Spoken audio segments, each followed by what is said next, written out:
120 शब्द प्रति minute start होगा 5 सेकेंड बाद।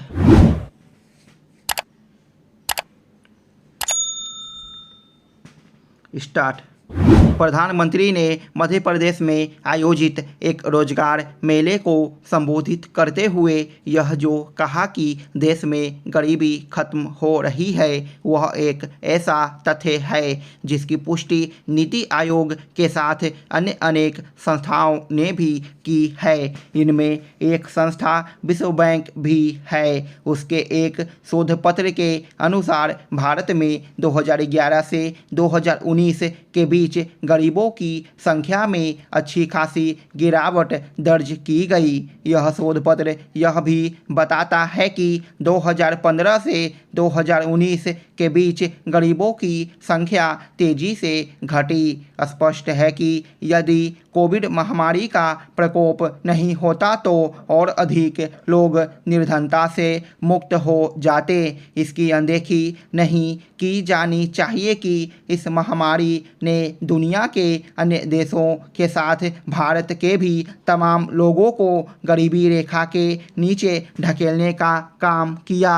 वैसे तो कोरोना काल में विभिन्न देशों ने गरीबों को राहत देने के लिए अपने स्तर पर हर संभव कोशिश की, लेकिन मोदी सरकार ने इस काम को सर्वोच्च प्राथमिकता दी। इस सरकार ने करोड़ों लोगों को मुफ्त राशन देने का जो फैसला किया वह एक मिसाल बना और उसने गरीबों को बड़ी राहत दी। निसंदेह निर्धनता निवारण अभियान को आगे बढ़ाने में पहले की सरकारों का भी योगदान रहा है, लेकिन इसमें कोई संदेह नहीं कि लोगों को गरीबी से मुक्त कर आत्मनिर्भर बनाने का काम मोदी सरकार ने कहीं अधिक प्रभावी ढंग से किया। मोदी सरकार यह काम इसलिए अच्छे से कर सकी क्योंकि उसने जन कल्याण एवं विकास योजनाओं को बेहतर तरीके से क्रियान्वित किया और तकनीक का सहारा लेकर इन योजनाओं में व्याप्त भ्रष्टाचार पर अंकुश लगाया।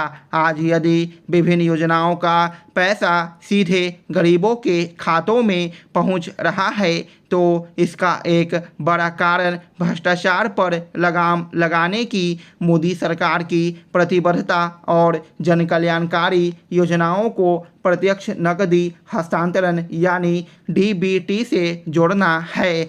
चूँकि डीबीटी को आधार कार्ड से जोड़ा गया, इसलिए पात्र लोगों को ही सरकारी योजनाओं का लाभ देना सुनिश्चित हो सका। चूँकि भारत एक बड़ी आबादी वाला देश है और इस आबादी का अच्छा खासा हिस्सा अब भी गरीबी की चपेट में है, इसलिए अभी केंद्र और राज्य सरकारों को निर्धनता निवारण अभियान को न केवल जारी रखना होगा बल्कि उसे इस तरह संचालित करना होगा कि निर्धन तबके आर्थिक रूप से अपने पैरों पर खड़े होने में समर्थ बने। जो भी जन कल्याणकारी योजनाएं चल रही है उनका उद्देश्य लोगों को आर्थिक रूप से सबल और आत्मनिर्भर बनाना होना चाहिए। ध्यान रहे कि विगत में निर्धनता निवारण की कई योजनाएं ऐसी थी जो गरीबों को आत्मनिर्भर होने के लिए प्रेरित नहीं करती थी। यह ठीक नहीं कि अभी भी कई राज्य सरकारें जन कल्याण के नाम पर मुफ्तखोरी की संस्कृति को बढ़ावा देने का काम कर रही है। इससे राजनीतिक हित भले ही सध जाते हों, लेकिन लोगों का वास्तविक आर्थिक उत्थान नहीं हो पाता। शिक्षा व्यवस्था में सुधार की दिशा में विभाग एक एक कदम बढ़ा रहा है। शिक्षा की गुणवत्ता के साथ मूलभूत सुविधाएं और आधारभूत संरचना की मजबूती पर भी जोर दिया जा रहा है। इसी कड़ी में बिहार शिक्षा परियोजना परिषद ने बड़ा निर्णय लेते हुए अनियोजित निर्माण से उपयोगिता खोते जा रहे प्रदेश के सरकारी विद्यालयों में तत्काल प्रभाव से सभी तरह के निर्माण कार्यों पर रोक लगा दी है। विद्यालय परिसर की ड्रोन फुटेज के आधार पर कार्यस्थल चिन्हित करने का निर्णय लिया गया है। इसके बाद ही नियोजित तरीके से नवनिर्माण कराया जाएगा। यह निर्णय अपर मुख्य सचिव के निरीक्षण के क्रम में विद्यालयों की संरचना में मिली खामियों के आधार पर लिया गया।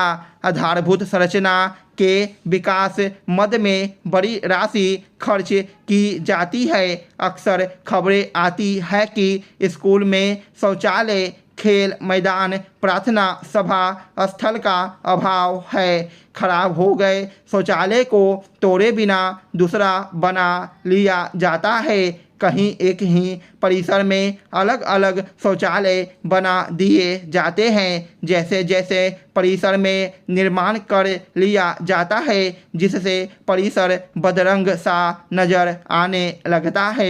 निरीक्षण के दौरान कई कमरे बंद मिले जिसमें अनुपयोगी सामान रखा गया था।